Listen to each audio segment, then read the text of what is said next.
마태복음 1장 1절에서 17절까지 신약 성경을 통독을 해보려고 딱 펼치는 순간 헉 하는, 그래도 처음이니까는 인내로 잘 읽으셨죠? 족본데 우리 그래도 읽어 갑시다. 한 절씩 돌아가면서 읽습니다. 아브라함과 다윗의 자손 예수 그리스도의 계보라.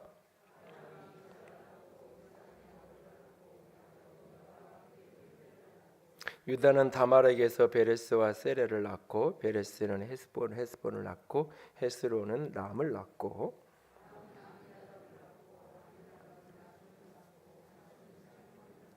살몬은 라합에게서 보아스를 낳고, 보아스는 룻에게서 오벳을 낳고, 오벳은 이새를 낳고,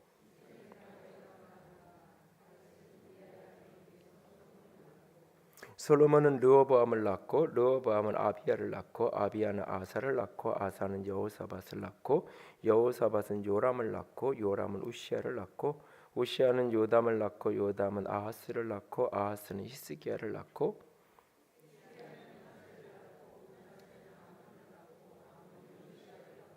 바벨론으로 사로잡혀 갈 때에 요시야는 여고냐와 그의 형제들을 낳으니라.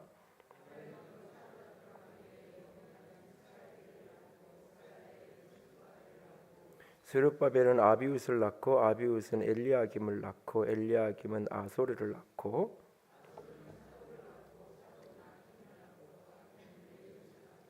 엘리웃은 엘리야사를 낳고, 엘리야사는 mattan을 낳고, mattan은 야곱을 낳고,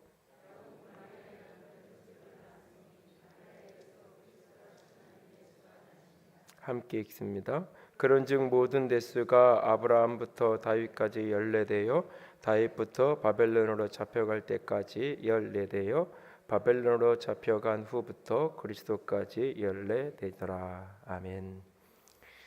읽다 보니까는 내가 계속 읽어.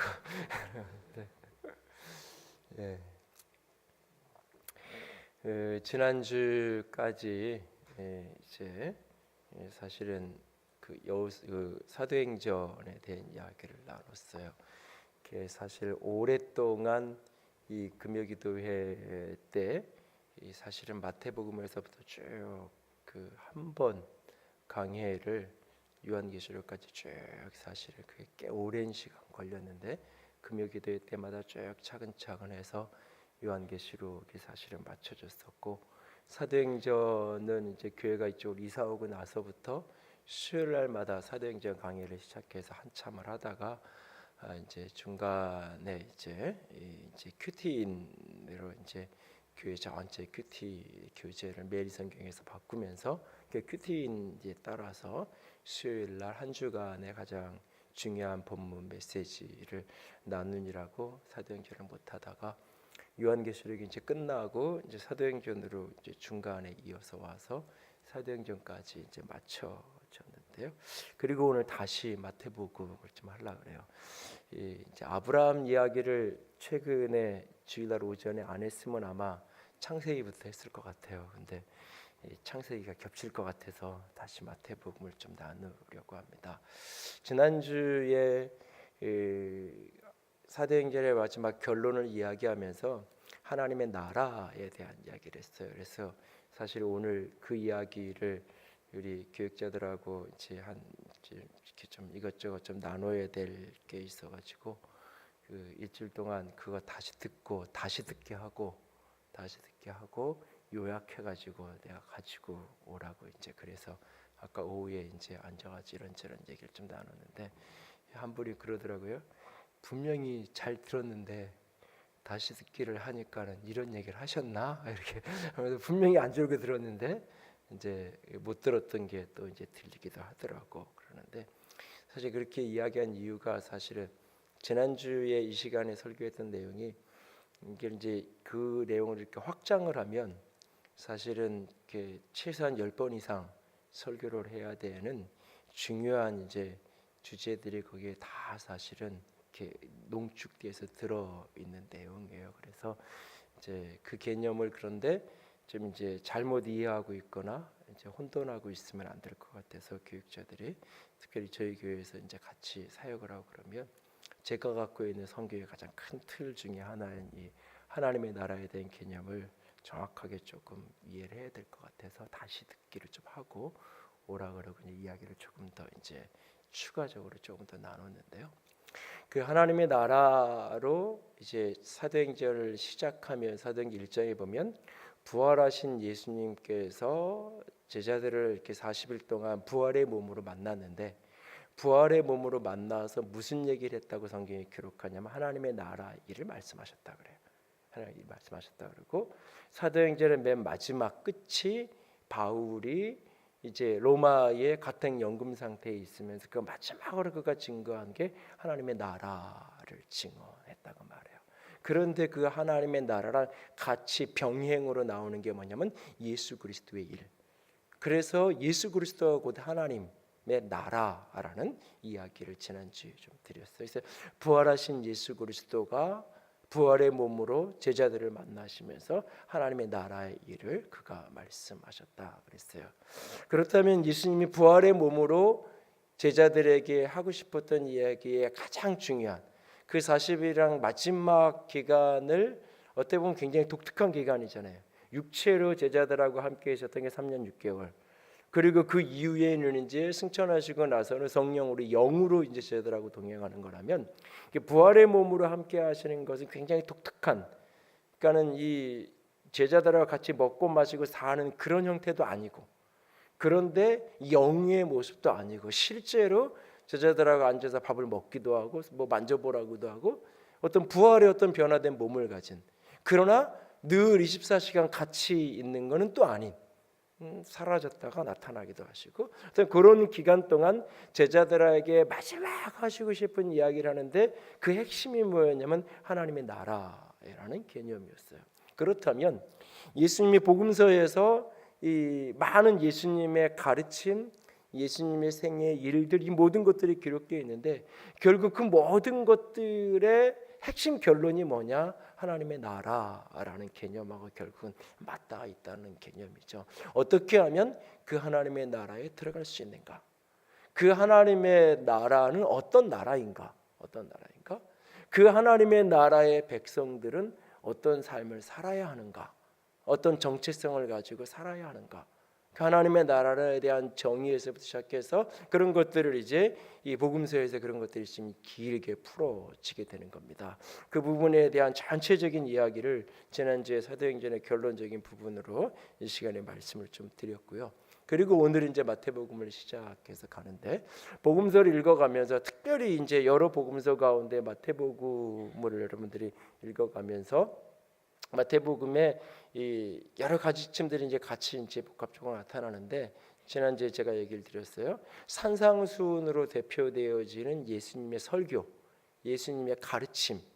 이 가르침은 결국 뭐냐? 하나님의 나라 백성들은 어떻게 살아야 되는지, 하나님 나라의 백성들은 어떤 정체성을 갖고 어떤 모습으로 이 땅 가운데에 보여져야 되는지, 하나님을 왕으로 섬기고 하나님의 나라의 신민, 하나님의 나라의 백성된 사람들은 어떤 삶을 살아가야 되는지를 산상수훈이 대표되는 하나님의 말씀이 보여주는 거고, 특히 마태복음은 이제 5, 6, 7장 예수님의 설교를 묶어놨고 그 다음에 이제 8장 9장에 예수님의 기적 사건이 이렇게 모여 있어요. 예수님이 귀신 쫓아내고 병 고치고 하는 그 기적 사건들이 모여 있어요. 그러니까 예수님의 이런 사역을 통해서는 하나님의 나라가 어떤 나라인지를 경험시켜주는, 하나님의 나라는 죄 용서가 일어나는 것이고 하나님의 통치가 일어나면 거기서 병에서 자유케 되어 죽음의 권세가 깨트려지는 것이고 하나님이 함께 하신 하나님의 나라에서는 사단의 권세를 잃게 되는, 그래서 귀신이 쫓겨가는 역사가 나타나는 거고, 궁극적으로 하나님의 나라는 에덴의 회복, 에덴의 환희, 에덴이라는 말은 환희, 이 기쁨이라는 것이 절정에 이른 나라, 그것이 환인데 그것이 최고로 이루어진 나라가 순간에 뭐냐? 잔치하는, 파티하는. 그래서 예수님이 종종 잔치하는 그런 모습. 그래서 잔치 비유를 예수님이 많이 사용하죠. 하나님의 나라는 잔치하는 나라, 축제의 땅, 기쁨이 가득한 나라. 그것을 예수님께 보여주는 거예요. 그리고는 이제 그렇게 어떻게 하나님의 나라 백성은 살아야 되는지, 또 그 나라는 어떤 나라인지 이렇게 보여주고는 그 다음이 뭐냐면 어떻게 하면 이 나라에 들어갈 수 있는가.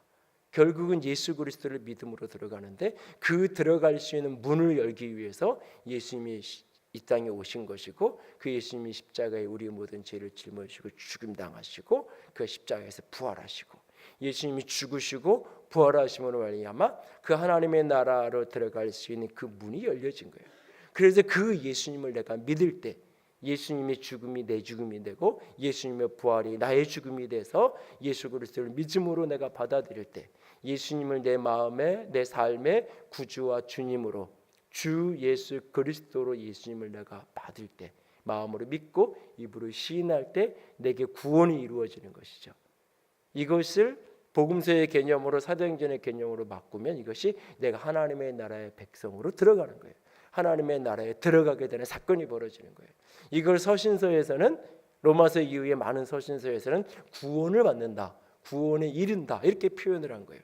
그래서 구원을 받는다는 개념하고 하나님의 나라의 백성이 되고 하나님의 나라에 내가 들어가게 된다는 말은 성경에서는 동의어로 같은 개념으로 이해를 해야 돼요.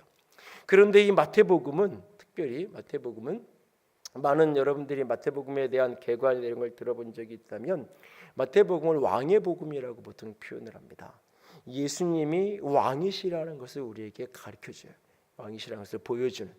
그래서 왕의 복음이라고. 그래서 어떤 이 마태복음을 이렇게 뭐 주석 성경에 이런 데 분석을 해놓는데 보면 산상수훈에다가 산생수훈이라고 이제 그 5, 6, 7장 이렇게 단락을 나누고 구분을 하면서 왕의 선포, 왕의 가르침, 뭐 이런 식으로 이렇게 왕의 복음이라고 그런 주제로 전체의 문장을 쭉 이렇게 나누는, 단락을 구분해서 정리를 하는 그런 걸 혹시 보신 적이나 그런 어떤 공부를 할 때 들어본 적이 혹 있을 거예요.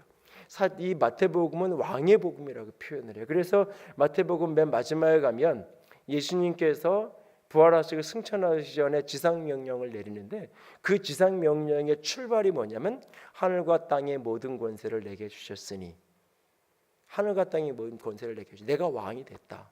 왕이 명령하는 거예요. 온 천하에 다녔죠. 온 모든 백성, 모든 민족에게, 모든 족속에 가서 너희는 복음을 전해서 아버지와 아들과 성령 이름으로 세례를 주고 그들에게 제자를 삼아서 가르쳐 지키게 하라고. 내가 너에게 분부한 모든 것들을 가르치고 지켜서 삶을 살아가도록 그들을 제자로 세우라고 누가? 왕이 명령하는 거예요. 그리고 왕이 보증해요.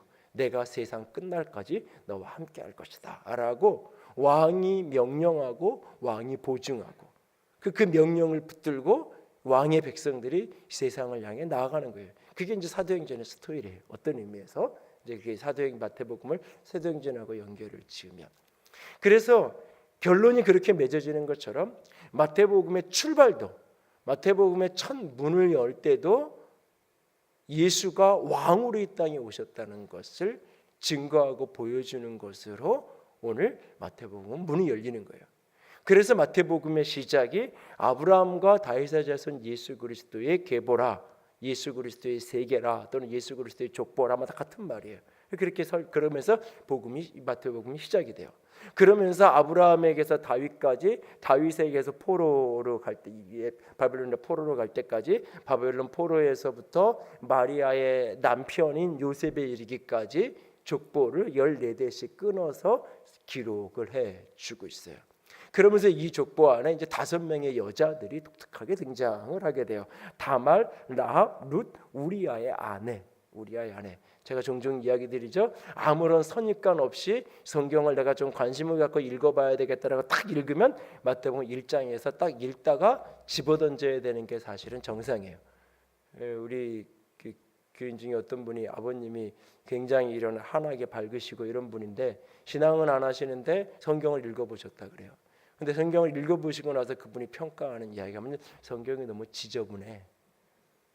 성경이 너무 지저분해서 자기는, 나는 이런 책 말고도 얼마든지 교훈이 되는 좋은 책들, 좋은 가르침들이 얼마든지 하나하게 많이 있는데 나는 그게 더 나는 마음에 든다고. 읽어는 보셨는데 예수님은 받아들이지 않는. 그분의 표현은 어쩌면 정확해요. 첫 장부터 우리아의 아내에게서 솔로몬을, 이걸 그냥 밧세바라고 표현할 수도 있고 다른 아내들은 다 언급도 안 하잖아요. 그러니까 아예 그냥 빼버려도 되고 그럴 텐데 사실은 여기에 언급을 해요. 그리고는 이제 마리아까지 해서 예수님께로 이어지는 족보 가운데 5명의 여인의 이름이 여기에 언급되어서 아주 독특한 형태의 족보가 여기 기록이 되고 있어요. 이 족보가 주는 몇 가지 메시지가 있어요. 가장 중요한 첫 번째 메시지는 뭐냐면 예수님은 다윗의 왕권을 이어받아 이 땅에 오신 메시아, 그리스도 구원자, 왕으로 이 땅에 오셨다는 것을 이야기하는 거예요. 우리 성경은 아브라함과 다윗의 자손 예수 그리스도의 계보로 이렇게 번역이 되어 있어요.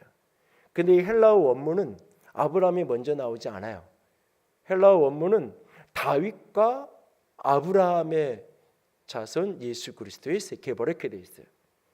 그러니까 예수 그리스도의 족보를 이야기하는 거예요. 근데 그 족보의 기원을 예수님을 누구의 자손이라고 초점을 맞추냐면 먼저 우선적인 초점이 아브라함의 자손으로 초점을 맞추고 있는 거예요.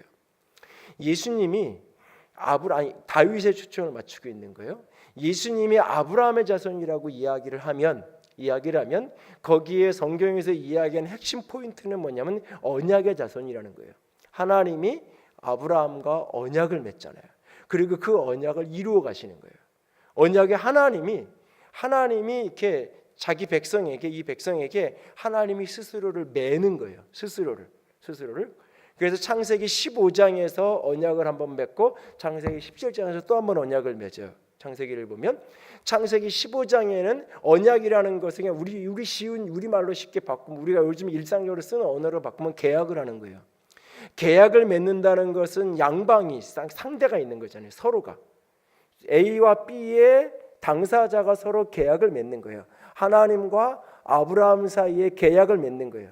그 이전에는 말로만 계약을 했어요. 말로만 내가 너 순종하면 본토지잡이 떠나면 내가 너 이렇게 복 줄게. 너 이렇게 내가 수많은 민족 만들어 줄게. 내 자손에게 이 땅을 줄게. 말로만 그렇게 하셨어요. 그러다가 계약서 써서 주는 장면이 창세기 15장이에요. 창세기 15장. 그래서 이 짐승을 쪼개어서 놓고 그 사이로 횃불이 지나가는 거예요. 고대 근동 사회에서 부족과 부족이 계약을 맺을 때, 부족과 부족이 계약을 맺을 때에 짐승을 갖다가 쪼개서 반을 딱 잘라서 뭐 쉬운 얘기를 얘기하면 뭐 힘이 없고 이러면은 닭이나 이런 거, 새나 이런 거 비둘기 아주 힘 있고 이러면 이렇게 양이나 소나 더 큰 짐승을 반으로 딱 쪼개는 거예요. 쪼개면 거기에 피가 흐르잖아요. 피가 이렇게 흥건하게 흘러 있잖아요. 그 양쪽 사이에 세워놓고 그 사이를 지나가는 거예요. 이게 서양식 결혼식에 신랑과 신부 측이 양쪽에 서고 레드카펫을 깔고 이게 피의 상징이에요. 이게 사실은. 그리고 서양식 결혼식의 핵심 절차 중에 하나가 뭐냐면 케이크 커팅이에요. 커팅은 잘라내다. 이 자르는 거 베리트라는 이 자르다라는 단어가 사실은 이게 언약이라는 단어예요. 언약이라는 단어의 히브리적 언어로 직역을 하면 그게 바로 잘라내는 거예요. 그래서 쪼개어진 잘라진 짐승 사이로 지나가는 거예요. 두 언약의 당사자가. 그래서 누군가가 한 사람이 이 언약을 어기면 이렇게 죽임당하도 좋습니다라고 언약을 하는 거예요. 그러니까 계약서 쓸 때 내가 1,000만 원 주고 계약했잖아요. 그런데 계약을 어기면 계약금으로 받은 1,000만 원 안 돌려줘도 상관없는 거잖아요. 계약금으로 받은 거니까 상대방이 계약을 어기면 내가 그거 안 돌려도 된다고 1,000만 원을 주고 내가 1,000만 원의 무게를 놓고 계약을 하는 거잖아요. 내가 더 중요한 계약이면 더 많은 돈을 계약금을 걸고 내가 이거를 하는 거잖아요. 그것처럼 생명을 걸고 피의 언약을 맺는 거예요. 그게. 그런데 그렇게 해놓고 하나님과 아브라함과 언약을 맺는데 아브라함은 그 쪼개어진 짐승 사이로 지나가지 않아요. 하나님만 하늘에서만 불이 내려와서 그 사이로 지나가요. 그러니까 하나님이 스스로 아브라함에게 자기 자신에게 묶어놓는 거예요. 그래서 내가 만약에 너하고 한 약속을 안 지키면 내가 이렇게 돼도 돼 라고 하나님 인간의 표현을 하는 거죠. 할 수 없는 일이지만 하나님이 당신의 표현을 인간의 언어로 해주시는 거예요. 만약에 아브라함 내가 너와 한 그 약속을 내가 지키지 않는다면 내가 이렇게 내가 쪼개어져 피 흘려진 이 짐승 이렇게 돼도 괜찮아라고 그렇게 피의 맹세, 피의 언약을 하나님이 아브라함과 맺어주시는 거예요. 그게 15장이에요. 그리고 16, 17장에 가면 이제 이 아브라함이 이제 그 순간에 거기서 이제 이스마엘과 이런 이스마엘을 얻고 이런 사건들이 16장에서 전개되고 17장에서 하나님의 다시금 언약을 다시 맺자고 얘기하시죠. 그러면서 이번에는 아브라함에게 할례를 행하라고 얘기해요. 그러니까 하나님이 약속하신 그것을 하나님은 지킬 거예요. 지킬 거예요 이제. 그래서 내년 이맘때가 되면 그게 지켜져서 이제 아브라함이 사라를 통해 아이를 낳을 거예요. 아이를 낳을 거예요. 근데 아브라함은 그걸 이해하지 못했어요. 아브라함은 내 몸에서 날짜라고 하나님이 창세기 15장에서 말했기 때문에 내 몸에서 날짜라는 게 사라의 몸은 아닐 수도 있어요. 이스마엘도 아브라함의 자식이잖아요. 그러니까 하나님이 내 몸에서 날짜라고 이야기하니까 사라가 아니어도 하가를 처벌들여서 내가 아이를 낳아도 내 자식이잖아요. 아브라함 입장에서는. 그러니까 이런 방법도 있나 보다 오해하는 거예요. 의도적으로 하나님을 불신종하는 것이 아니라 그 세상의 흐름을 따라서 착각하고 오해하면서 곁길을 가는 거예요. 사실 창세기 16장이. 그렇게 해서 가서 세월이 흘러가잖아요. 그때 하나님이 이제 내가 지켜줄게. 그러면서 창세기 17장에 가면 사라에게서 낳은 자녀에게 된다고. 하나님 이제 이스마엘이라 좀 잘 봐주세요. 아이 준다 그래, 자녀를 준다 그러니까 그럴 때 아니 사라에게서 날 자라야 돼라고 하나님이 말씀하세요. 그러면서 아브라함에게 할례를 행하라고 말해요. 그것도 베리트잖아요. 예? 난지 8일 만에 나 사내 아이의 생식기를 잘라내면서 예? 이게 피를 흘리는 그 모습을 통해서 피의 언약을 맺는 거예요. 하나님이 그렇게 신실한 것처럼 나도 하나님에게 신실하겠습니다. 하나님이 우리에게 약속을 철저하게 지켜주는 것처럼 나도 하나님께 그렇게 약속을 지키는 인생을 살아가겠습니다. 그 결단의 고백이 이제 아브라함이 17장에서 언약을 맺고 그가 할례를 행하는 장면이에요. 그런데 아브라함의 자손으로 예수 그리스도가 오셨다고 말씀하실 때 그 약속이 성취되는 거예요. 하나님이 아브라함에게 하셨던 그 약속, 자손을 주겠다고 한 그 약속, 그리고 그 자손을 통해서 온 세상을 축복하겠다는 그 약속은 단지 육신적인 이스라엘만을 이야기하는 것이 아니라 그것은 예수 그리스도를 이야기하는 거였어요. 그래서 창세기 22장에 그 신의 그 모리아산에서 이삭을 드리는 그 사건들에 보면 내 씨로 말미암아 천한 만민이 구원을 받고 내 씨가 말미암아 대적의 문을 취할 것이라고 말씀하셨는데 그 씨가 다 단수예요. 내 자손들을 통해서 그렇게 할 것이 아니라 내 씨를 통해서. 이건 한 사람을 예표하는 거예요. 예표하는 거예요. 궁극적으로 그리고 모리아 산정에서 이삭이 죽임당할 때 그 상황에 보면 이삭을 내리치려고 할 때 하나님이 멈추게 하는데 옆을 돌아보니까 거기에 순양이 뿔이 걸려서 수풀 사이에 걸려 있잖아요. 그 양, 이삭이 죽어야 되는 죽음을 그 양이 대신 죽잖아요. 이게 다 예수 그리스도의 그림자로서 창세기에 등장을 하는 거예요. 그래서 예수님을 아브라함의 자손이라고 이야기할 때 이것은 아브라함에게 하나님이 맺었던 그 언약을, 그 약속을 하나님이 예수 그리스도를 통해 성취하실 것이라는 이야기예요. 그래서 우리가 이 예수 그리스도를 믿을 때에 예수님 안에서 내가 아브라함의 자손이 되는 거예요. 이게 갈라디아서의 이야기예요.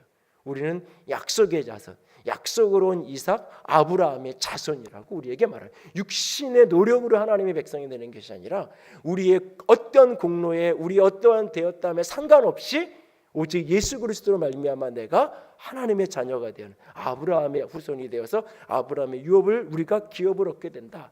이게 이제 갈라디아서의 이야기예요. 그 의미가 여기에 일부 들어있어요. 그러나 마태복음 1장이 더 중심으로 이야기하고 싶은 것은 예수님이 다윗의 자손으로 이 땅에 오셨다는 것을 강조하고 싶은 거예요. 사실은. 그래서 여기가 14대씩 이렇게 끊어져요. 히브리어는 이 알파벳에서 나가는 히브리어의 알파벳이 음가 1, 2, 3, 4 이 단어랑 연결이 돼요. 숫자값이랑. 그래서 이제 뭐 이렇게 666 이런 거를 내 숫자값을 그렇게 해석을 해가지고 네로랑 연결시키기도 하고 뭐 이제 현대 인물 중에 뭐 이렇게 옛날에 키신저 외무장관 이런 분들이 국무장관 이런 분들이 그 숫자값을 이렇게 번역을 하면 그렇게 연결된 적이 있어요. 그래서 시한부 종말론자들이나 이런 분들이 이 성경에 나오는 숫자를 그렇게 왜곡시켜서 이제 해석을 한 경우가 있는데 어쨌든 이 히브리어 그 숫자값을 이렇게 알파벳에까지 연결을 시켜요. 그런데 그렇게 해서 해석을 하면 다윗이 14가 나와요. 그러니까 이게 14대로 이렇게 끊었을 때 우리는 그 문화를 전혀 모르는 우리는 이거 왜 14대씩 끊었지? 그리고 14대씩 끊은 게 구약의 역대기나 이런 이 아브라함의 자손들 쭉 다윗의 가문 족보를 보면 안 맞아요. 중간에 생략된 사람이 많아요. 아버지에서 그냥 갑자기 이렇게 손자에게로 내려가고 아들을 생략한 자로 손자에게로 내려가고 누가 누구를 낳고 누구를 낳게 하는데 중간에가 빠져 있어요. 그리고 히브리어의 엄밀한 의미로 이렇게 특별히 아들이라는 단어하고 손자라는 단어가 같은 단어예요. 구별이 안 돼요. 그냥 이렇게 내 자녀입니다 이렇게 표현하면 이게 아들을 이야기하는 건지 손자를 얘기하는 증손자를 얘기하는 건지 구분이 안 돼요. 이 구분하는 표현이 없어요. 같이 한 단어로 묶여요. 그런 거랑 연결이 되면서 이게 건너뛰면서 의도적으로 14를 맞춰요. 이게 14대를. 이 본문을 보면 이 14, 14라는 게 결국은 딱 읽는 순간 그리고 17절에 부연 설명까지 나오잖아요. 그런즉 아브라함에서 다윗까지 14대, 다윗에서 바벨론으로 잡혀가서 14대, 바벨론으로 잡혀가서 그리고 14대. 그러니까 이 장치를 통해서 이 마태복음이 강조적으로 이야기하고 싶은 첫 번째 점은 뭐냐면 예수님이 다윗의 자손으로 이 땅에 오셨다는 것을 강조하고 싶은 거예요. 그런데 이게 왜 중요한 의미를 갖느냐? 하나님은 이스라엘 백성들을 하나님은 자기 백성을 직접 통치하세요. 그래서 신정시대 하나님이 직접 나라를 통치하고 다스리는 거예요. 하나님의 통치를.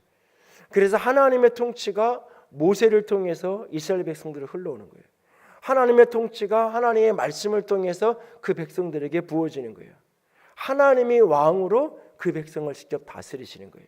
이것이 구약의 창세기서부터 특별히 모세에 의해서 시내산에서 이제 이스라엘 백성들이 아브라함과 하나님과 언약을 맺었던 게 시내산에서 모세와 언약을 맺으면 이제는 아브라함 개인과 하나님의 약속이 아니라 이스라엘 민족과 하나님의 약속을 맺으면서 하나님이 아브라함 개인을 축복하는 것이 아니라 이스라엘 나라를 민족을 축복하시면서 제사장 나라를 만드시겠다라고 하나님께서 그렇게 말씀하시죠. 그렇게 그 민족과 하나님의 언약을 맺으세요. 그리고 그 하나님이 그 백성들을 직접 통치하고 다스리세요. 그래서 그 통치의 중심에 뭐가 놓여지는 거냐면 성막이 놓여져 있는 거예요. 그래서 늘 제사장들이 중요한 결정을 해야 할 때마다 가서 묻고 그 물음에 이렇게 풀어지는 거예요. 신탁이 흘러가는 거예요, 사실은. 그래서 여호수아서 여러분들이 큐티를 계속 해가지만 여호수아서의 가장 중요한 키 중에 하나가 뭐냐면 하나님께 물었다, 안 물었다, 하나님께 묻지 않고 행했다가 어려운 일 당하고 묻지 않고 기브온 족속을 받아들이고 이런 것들을 계속 지적하잖아요. 그리고 모든 중요한 결정을 다 실로에 있는 그 베이스 캠프에 거기에 와서 거기서 계속 길갈에 있는 그 실로에서 계속 거기서 결정을 하고 거기서 제비뽑기도 하고 이렇게 연결이 돼요. 사실 이게 다. 그러니까는 사도행 그 여호수아서의 흐름 속에서는 하나님의 통치가 이루어져요. 근데 사사기에 가면 하나님의 통치가 깨지죠. 그 사사기의 핵심 주제가 뭐냐면 내 소견에 옳은 대로 살았더라. 자기 보기에 좋은 대로 살아. 이 영적인 암흑기라고 표현을 해요. 그리고 그 사사기의 마지막 절정이 뭐냐면 마지막 사사에서 첫 번째 선지자인 사무엘을 향하여서 백성들이 왕을 요구하는 거예요.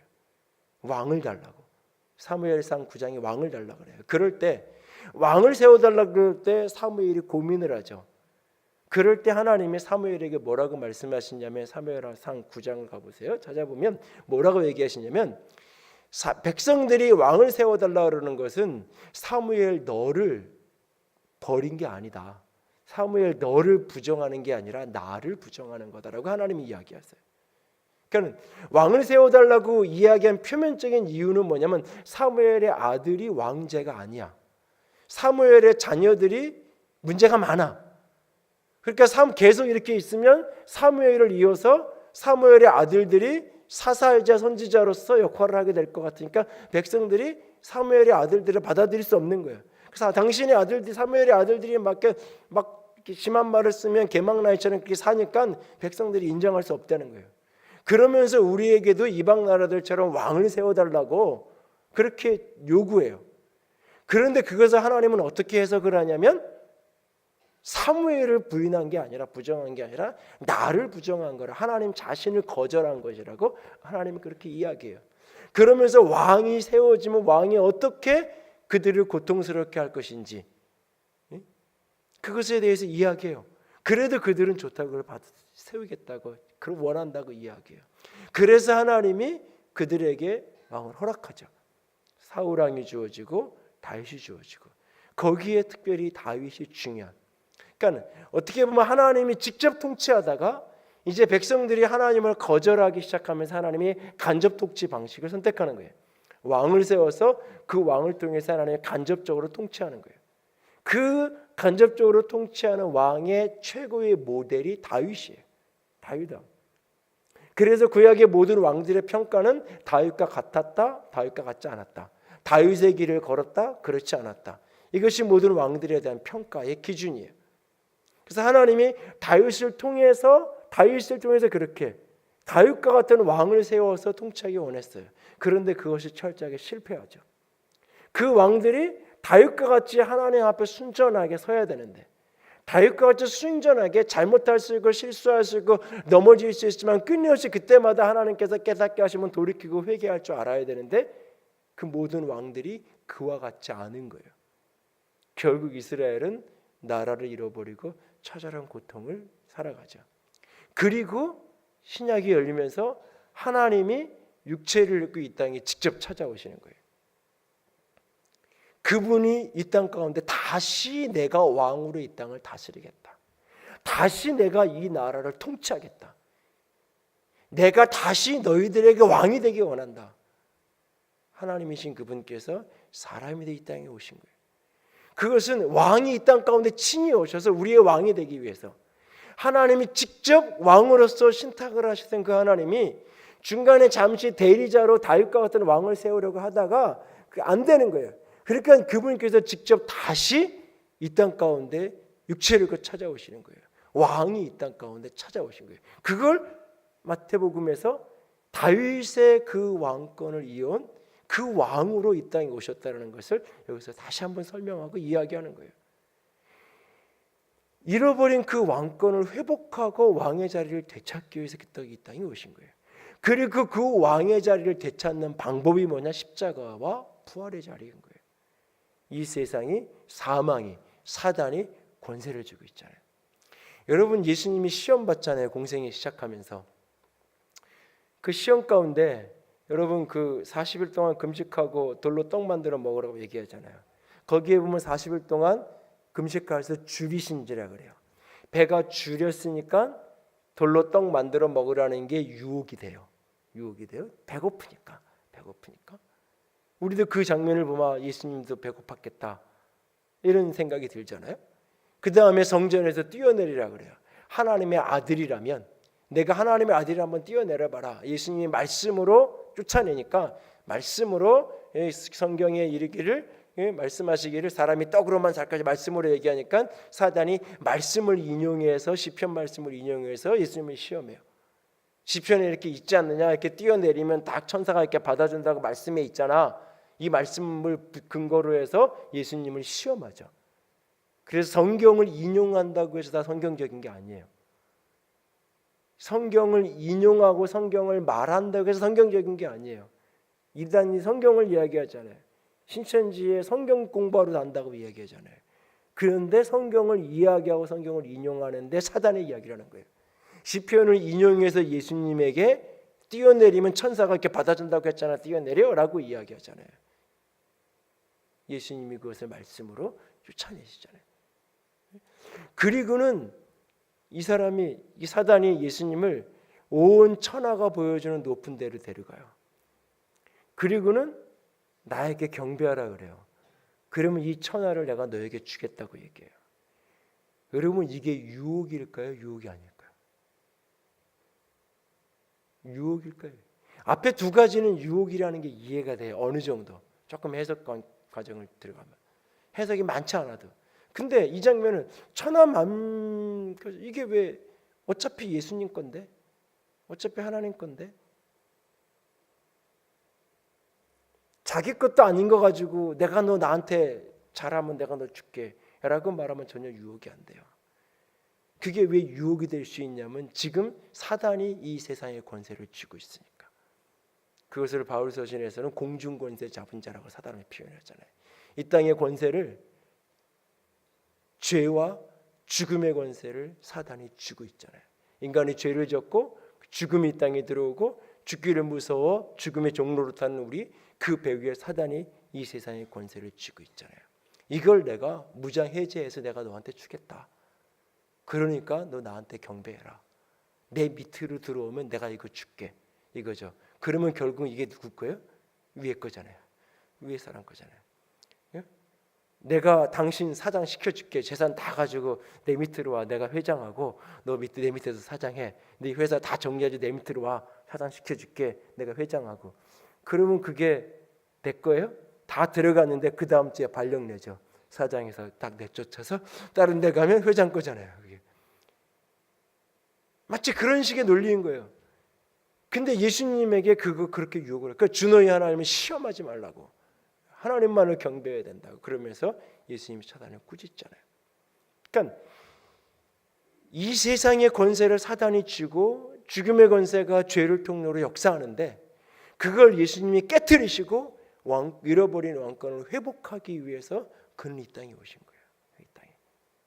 그러니까 우리가 예수님을 영접한다, 우리가 예수님을 믿는다 라고 하는 이 말은 내가 천국을 가야 되는데 천국에 티켓이 없어. 티켓을 예수님을 내가 믿는다고 말하면 티켓 하나를 내가 얻는 그 정도의 단순한 의미가 아닌 거예요. 내가 예수님을 믿어서 내가 구원받는다라고 말할 때 그것은 내가 지금 요즘에 문제가 있는데 내가 좀 굉장히 몸이 아픈데 예수 믿으면 누가 하는 얘기가 동네에 누가 보니까는 어느 엄마가 그 교회 가가지고 기도했더니 병이 나았대. 아 그래? 나도 똑같은 데가 아픈데 저 교회 좀 가볼까? 갔더니 일단은 예수를 믿어야 뭐 기도를 해주든지 뭘 해준다 그래. 그래서 내가 믿을게요. 예수님 믿습니다. 내 병을 예수님이 좀 고쳐주실 거를 내가 믿을 테니까 나 좀 고쳐주세요.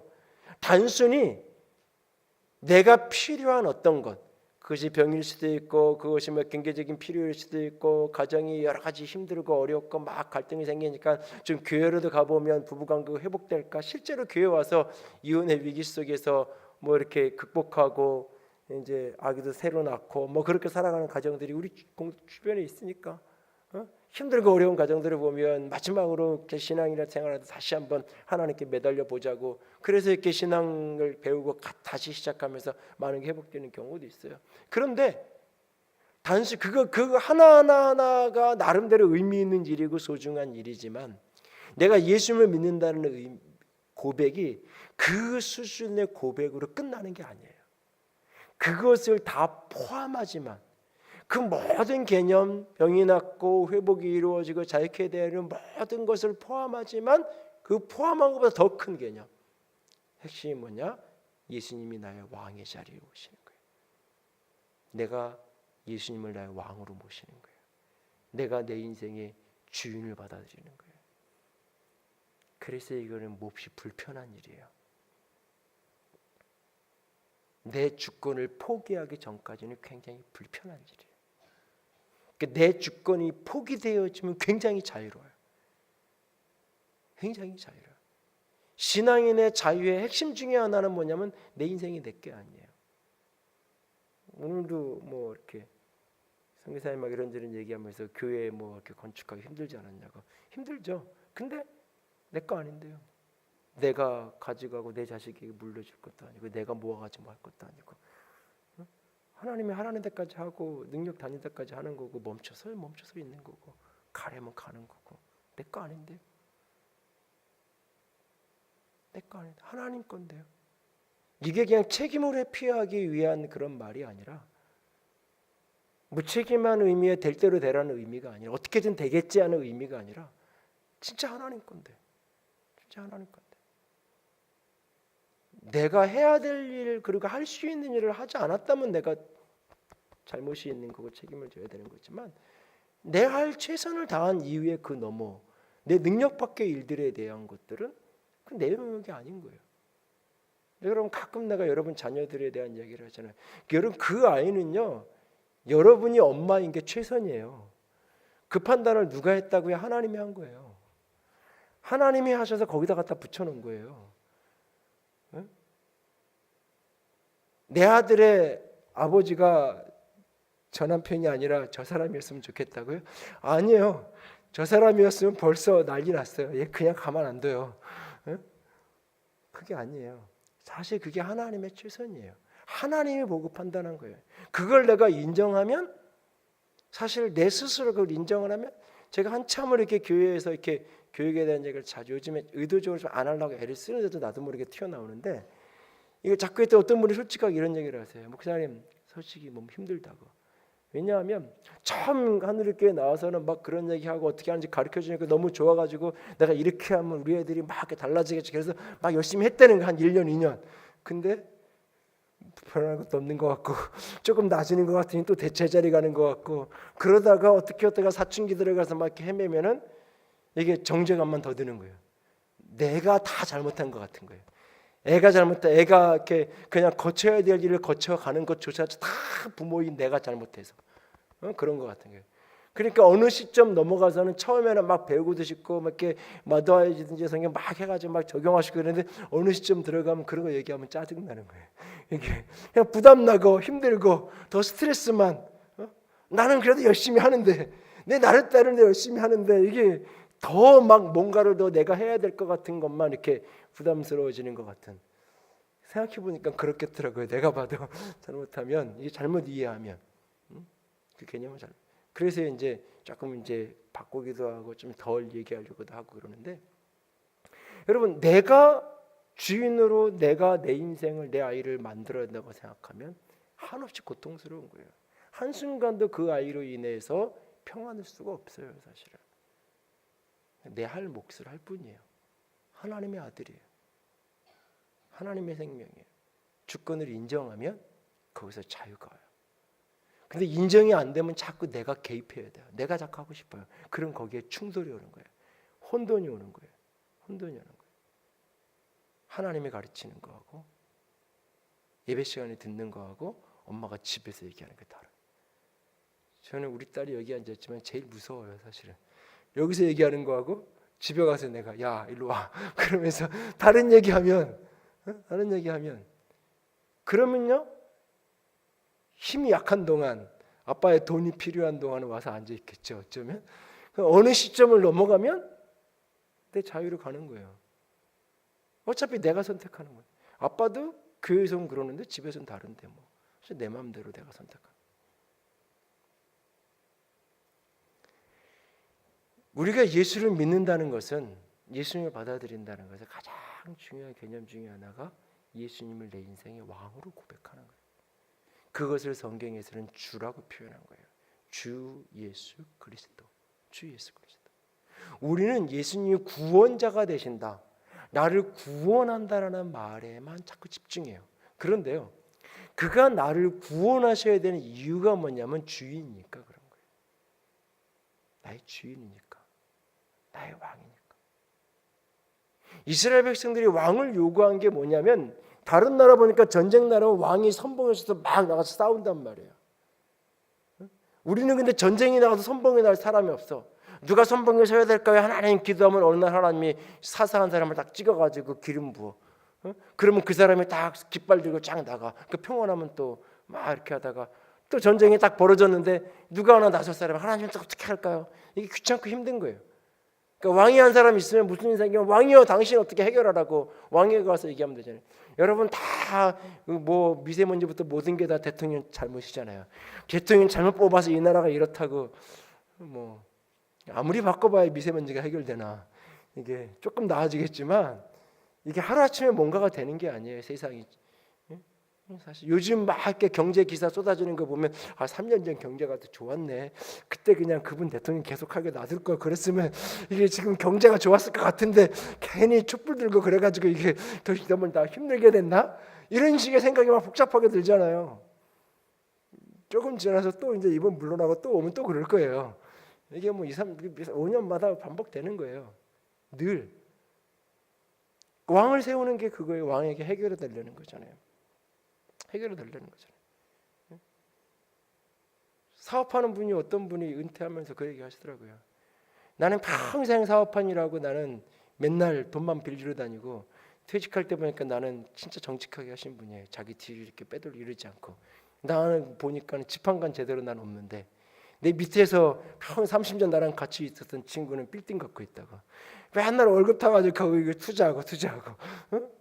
자기는 맨날 이렇게 해가지고 자기 거 따로 못 챙기고 늘 그냥 이렇게 그 매달마다 월급 줘야 되니까 돈 빌려다가 어떻게 하고 또 조금 모아주면 또 투자해야 되고 근데 자기 밑에 있는 직원은 따박따박 월급 받고 때 되면 올려주고 그거 이렇게 모아가지고 여기 투자하고 저기 투자하고 나중에 이렇게 보니까는 그러면서 이렇게 이제 워낙 호인이긴 하셔서 그러긴 한데 웃으면서 나도 그냥 조금 이렇게 주머니 좀 챙겼어야 되는데 그렇다고 뭐 그러면서 이렇게 얘기를 하시던데 실제적으로 사장을 하고 기업을 운영하면 제일 힘든 게 뭐예요? 월급날 오는 거예요. 그 직원들은 월급날이 왜 이렇게 안 오냐 그러잖아요. 보름만 지나면 언제야 그러고 그날 잡고 기다리잖아요. 사장이 되면 이게 왜 이렇게 빨리 오는지 몰라요. 그냥 일주일 만에 오는 것 같아 그런 느낌이 드는 거예요. 이게 다 그날 되면 격리가 와가지고 이 월급 줘야 되는데 뭐 얼마가 모자라는데 어떻게 하죠? 와서 다 얘기하잖아요. 그럼 다 해결을 해야 되잖아요. 하나님이 내가 그 일을 하겠다는 거예요. 내가 그거를 인정하라는 거예요. 하나님이 우리의 구원자가 되는 이유는 그가 우리의 왕이기 때문인 거예요. 내 백성인데 그걸 때로는 아버지라고 표현해 내 아들인데 내가 책임져야지. 그래서 죄도 사단도 인생의 고난도 수많은 문제 속에서 그분이 개입해 들어오셔서 나를 구원하는 거예요. 그냥 나를 돕는 특급 도우미로 저 뒤에 이렇게 대기하고 있다가 뽀빠이 살려주세요 이러면은 딱 신호되면 쫙 뛰어오는 거예요. 시금치 하나 딱 먹고 뛰어오는 것처럼 내가 이렇게 어느 날 가만히 살다가 문제만 딱 생기면 하나님 그러면 저기서 이렇게 쫙 뛰어와서 도와주고 예 됐어요 끝났어요 가보세요. 그럼 내 맘대로 막 살다가 그게 아닌 거예요. 예수님을 내가 믿는다는 것은 내가 내 인생의 왕을 받아들이는 거예요. 그분을 내 인생의 왕으로 내가 모셔드리는 거예요. 그 주권을 끊임없이 인정하고 내어드리는 거예요. 인정하고 내어드리는 거예요. 그런데 내가 그분을 받아들이고 내 인생의 주권을 내어드린다는 이것이 실제 속에서 나타나는 여러 양태 중에 가장 중요한 포인트 중에 하나가 뭐냐면 공동체를 위해서 타인을 위해서 나 자신을 희생하는 거예요. 나 자신을 내어드리는 거예요. 결국 이게 더 넓게는 결국 하나님을 위해서 하나님의 나라를 위해서 나를 헌신하는 거예요. 그게 죽는 것 같은데 그게 사는 거예요. 그게 바로 본문 속에 등장한 5명의 여인의 공통점이에요. 다말도 라합도 룻도 우리아의 아내도 마리아도 이들은 다 표면적으로 보면 비난받는 여인이에요. 17, 8의 마리아 미혼모로 자기 말로는 성령이 잉태했다고 이야기하는데 누구도 여러분 여기 17살 손 들어봐. 17살 우리 딸이네. 17살 어느 날 임신하고 와서 아빠 성령으로 잉태됐어. 천사가 내 뱃속에 있는 게 하나님 이름까지 지어주셨어. 그러면 내가 아빠가 너 복 있는 사람이다. 너 복 있는 자요. 은혜 받은 자요. 그러면 제가 간증 세워서 하나님이 우리 딸을 이렇게 축복하셨습니다. 그럴까요? 머리 싸매고 그놈 누구야? 어떤 놈이야? 그러면서 난리가 나지 않겠어요? 너 지금 정신 나갔냐고 그런 소리 하지 말라고. 응? 응? 임신한 것도 지금 뭐 감당이 안 되는데 정신 나가가지고 뭐 왕 하나님의 아들을 낳고 뭔 소리냐고 그러지 않겠냐고요. 지금도 그런데 지금과 같이 자유로운 세대가 됐다가는 시대에도 이게 감당할 수 없는 이야기인데 그 시대에 아이를 가졌어요. 당사자와 하나님 외에는 아무도 몰라요. 유일하게 그것에 대해서 공감해 줄 수 있는 여인이 엘리사벳. 나이 들어 아이를 갖는 게 불가능한데 성령으로 임신을 한 상태인 그 여인. 그리고 그 마리아가 오는 순간 내 태중에 있는 아이가 태동이 꿈틀거리는데 이게 뭔가 다른. 유일하게 마리아의 진실성을 알아봐주는 최초의 사람은 세례 요한이에요.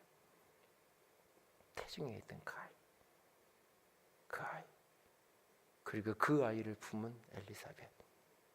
아무도 말한다고 이해될 수 없는 일이잖아요. 근데 그 일을 받아들이잖아요. 누가복음에 주의 여정이오니 주의 뜻대로 이루어지이다. 하나님의 나라를 위해서, 하나님의 백성을 위해서, 하나님의 뜻을 위해서 내 그 운명을, 그게 부르심이고 내 사명이 내 인생의 길이죠. 누가복음에는 칼이 찌릿하게 하겠어요. 그 고통이, 그 예수님 때문에 당해야 되는 이 내적인 고통이 얼마나 깊은 거였는지를 설명하잖아요. 그 고통을 짊어지고 끌어안는 거예요. 다말도 롯도 우리 아이 아내도 다 마찬가지예요. 구약의 앞에 등장하는 라합도. 라합 한 사람이 믿음으로 결단함으로 말미암아 온 집안이 살잖아요. 그 위험한 일이에요. 여리고 왕이 보낸 군사들이 집을 뒤지고 뒷조사를 하는 그 상황 속에서 오직 내가 소문으로 들은 하나, 누군가가 천사가 와서 나에게 얘기해 준 것도 아니에요. 소문으로 들은 이야기 하나. 이스라엘 백성들이 지키는 하나님이 위대하시다는, 하나님이 크시다는 그 소문으로 들었던 하나. 내 눈에 보이는 현실 권력보다, 내 육신의 눈으로 보이는 이 여리고성과 이 가나안의 이 육신의 권력과 이 힘보다 내가 본 적도 없고 경험한 적도 없고 들었을 뿐인데 그 하나님의 백성, 그 하나님의 크심이 더 크다는 걸 이 여인은 믿고 생명을 건 모험을 감행하는 거예요. 생명을 건 모험. 그래서 정탐꾼들을 보호하고 그들에게 말하잖아요. 내와 내 가족들을 지켜달라고, 보증해달라고 대범하고 당당하게 요구하잖아요. 그리고 그 가족을 다 집에 모아놓고 살리잖아요. 루시라는 여인도 그 시어머니를 위해서 생명을 던지는 거예요. 당시의 룻기의 그 문화권 속에서 남편이 없고 아들이 없고 아버지가 없는 여인이, 남편도 없고 아버지도 없고 아들이 없는 그 여자가 이를 모를 밭에 나가서 이삭 죽기를 한다는 것은 생명을 거는 거예요. 그런 여인은 일꾼 중에 누가 데려다가 성폭행을 하고 겁탈을 해도 상관없어요. 그 여자는 고소조차 할 수가 없어요. 저 사람이 나를 이렇게 짓밟아 따라가서 어디 가서, 그러니까 이게 뭐 증거가 있고 없고 관계없이 이게 재판을 해달라고 억울하다고 형사 소추 조차를 할 수 없는 게 당시의 여자의 위치예요. 그래서 아들이 있어야 되고 남편이 있어야 되고 아니면 친정 아버지라도 누구라도, 그것이 그 시대의 여성이에요. 그래서 보아스가 그 모든 이야기를, 시어머니를 향한 그 죽은 남편의 가문을 향한 그 사랑과 헌신의 이야기를 듣고는 보아스가 먹을 걸 주면서 그 거기에 있는 종들에게 이야기하는 거예요. 건드리지 말라고. 그리고 그에게 다른 밭에 가지 말라고. 이 밭에서만, 내 밭에서 이삭 죽게 하라고. 그리고 자기 일꾼들에게 이 여자 안전하게 보호해주고 이삭 좀 떨어뜨려서 지켜주라고 이야기하는 거예요. 보아스는 나오미와 동년배예요.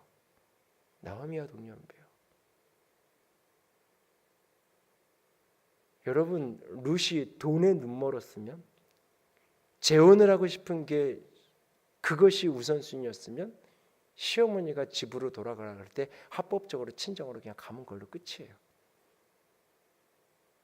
그런데 시어머니 연배의 남자, 그 침실에, 그 텐트 속에 들어가서 당신이 기업 물을 자라고 호소하는 것, 이거는 여성으로서의 어떤 관계를 위해서, 젊은 여성의 욕정을 채우기 위해서, 아니면 어떤 돈의 욕망에서 부자를 유혹하기 위해서 간 여정이 아니에요. 오직 죽은 남편과 그 무너진 가문을 세우기 위한, 시어머니를 봉양하기 위한, 시어머니의 말에 순종하기 위한 그 헌신의 모습일 뿐이에요. 우리아의 아내 밧세바, 그는 다윗을 유혹한 게 아니에요. 다윗에게 처절하게 짓밟힌 한 여인이었을 뿐이에요. 처절하게 짓밟혀서 순결을 잃었고, 가정을 잃었고, 남편을 잃었고, 자식을 잃었어요. 어떤 식으로 임신이 되었던 관계없이 그 아이는 여성에게는 자기 태로 10개월을 품었다 낳은 자식이에요. 이 아버지가 누구였든지 상관없이 내 생명의 일부분이에요. 그런데 그 아이가 나 때문에 죽은 거예요. 나 때문에 죽은 거예요. 여성으로서 겪을 수 있는 최고의 고통은 다 겪는 거예요. 성적으로 짓밟히고, 남편이 죽고, 아들이 죽고, 눈물 속에 사는 거예요. 그때 다윗이 다시 찾아오잖아요. 다윗의 회개의 고백이 바로 거기서, 진정한 회개의 사람이라는 게 거기서 나오는 거예요. 그 여인을 버리지 않아요. 외면하지 않아요. 가서 품어 안아요. 그리고 다시는 다른 여자를 다윗이 취하지 않아요. 그리고 그에게서 하나님이 너를 사랑하신다는, 여호와가 사랑하시는 자라는 이름을 가진 솔로몬, 여디디야, 여호와께서 사랑하시는 자 이름을 가진 아이가 태어나요. 그걸 하나님이 약속하세요.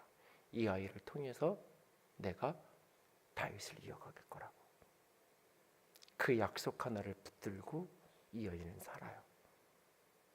그 기구한 운명을 그 약속 하나 붙들고 살아요.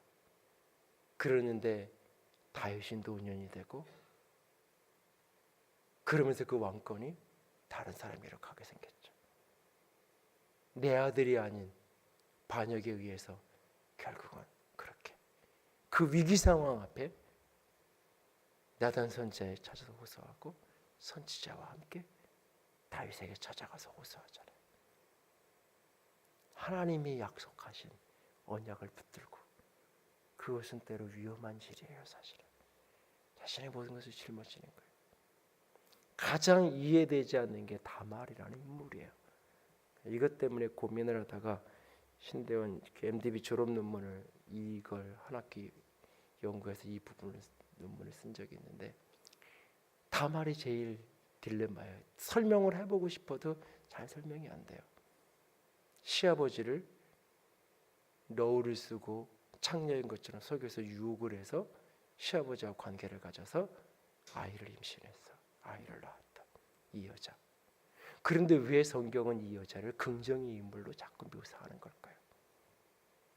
룻기서에서 룻을 축복하면서 룻이 아이를 낳아가지고 나오미에게 주어서 나오미가 아기를 안고 있는 모습을 보면서 다말을 인용해요. 저 룻이 나오미 너에겐 다말 같은 여인이라고. 다말이 부정의 인물이 아니라 이스라엘 공동체 안에서 긍정의 인물로 회자돼요. 창세기 38장만 읽으면 분명히 부정의 인물인데, 표면적으로 읽으면. 근데 많은 해석의 과정이 있어요. 그 내면에 쭉 들어가 보면 창세기 38장은 온통 악한 남자들의 이야기예요. 여성을 한낱 성적 놀이개로 삼는 악한 남자들의 이야기. 왜 창세기 38장을 보면서 다말을 욕하는지 모르겠어요. 다말이 도덕적으로 비난받는 건 맞아요. 다말보다 더 비난받아야 되는 게 유다예요. 유다예요.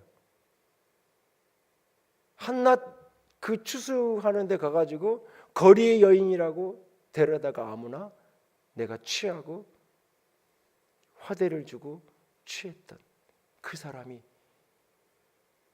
다말도 분명히 도덕적으로 비난받아야 될 어떤 포인트가 있지만 그보다 더 잘못된 게 유다예요. 근데 우리는 유다에 대해서는 관대해요. 남자가 그럴 수도 있지. 이 생각 속에 유다에 대해서 훨씬 더 관대해요. 그 창세기 38장에 등장하는 유다와 그 아들들은 다 악한, 자기밖에 몰라요. 자기밖에, 내 자식밖에 몰라요. 유다도 결국 자기 아들이 범죄해서 죽었는데 며느리 잘못 들어와서 내 아들이 죽었다고 생각을 해요. 그래서 그 며느리를 결국 내쫓는 거예요. 성경은 그 아들이 악했다 그랬어요. 악해서 하나님께 벌 받아서 아들이 죽었어요. 그러면 아버지가 회개하고 엎드려야 될 건데 아들이 죽었는데 며느리 잘못 들어와서 내 아들이 죽었다고 그 며느리를 쫓아내죠. 친정으로. 근데 그 며느리는 그 남편의 가문을 향한, 그 가정을 향한 끊어진 대를 이어야 되는 그 신실함, 그것 때문에 결국은 그 모순과 같은 도덕적으로 용납할 수 없는 그 행동을 결국 스스로 자초했어요. 시아버지가 좋아서가 아니에요. 성적인 하룻밤 쾌락을 위해서도 아니에요. 돈을 위해서도 아니에요. 단 한 번 무너진 남편의 가문을 이어가기 위해서. 그리고 평생 자기는 그렇게 부정한 여인의 손가락질을 받으면서 인생을 사는 거예요. 그렇게. 창세기에 보면 38장에 유다가 다말에게 얘기해요. 내가 옳다. 내가 의로웠다. 38장 마지막 결론이에요. 다말을 향해서 유다가 내가 잘못했고 내가 나빴고 너는 옳았다 라고 이야기해요. 그리고 그가 낳은 그 아들을 하나님이 축복의 통로로 쓰세요. 이 여인들은 하나같이 표면적으로 허물 있는 모습들이에요. 그래서 한편으로는 예수께서 죄를 용서하시고 죄를 극복해내시는 그런 어떤 속죄의 모델로도 표면적으로는 해석이 돼요.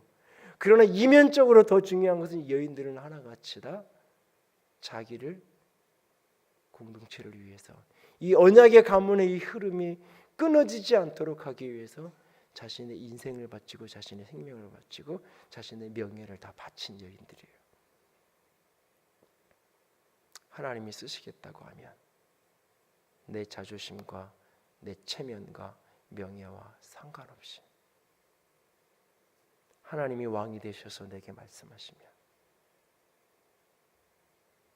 나는 진짜 가서 내가 손 내밀고 싶지 않은데 내가 뭐가 아쉬워서 내가 뭐가 부족해서 저 사람에게 내가 고개를 숙이고 내가 조아려야 되는지 나는 도대체 나는 감당할 수 없는데 주께서 내게 가서 손 내밀라고 하시면 내 자존심도 체면도 다 짓밟히더라도 가서 손 내밀고 가자고 이야기할 수 있는 게 왜? 왕이신 주님이 내게 명령하면 그 길을 걸어갈 수 있는 게 그분을 내가 왕으로 나의 주인으로 모셔드린다는 것은 내 삶의 어떠한 순간에도 상관없이 그분을 왕으로 순종하며 살아가는 거예요. 특별히 내가 어떤 삶의 자리에 서 있든지 그것은 대부분 내가 서 있는 공동체를 향한 사랑의 헌신으로 그것이 드러나게 되어 있어요. 그것이 때로는 가정이 되기도 하고 교회가 되기도 하고 하나님이 나를 사명지를 세우신 그곳에 한 사람 한 영혼 그 공동체를 사랑하고 그 사랑으로 내가 짊어지는 내 몫의 십자가를 짊어지는 거죠.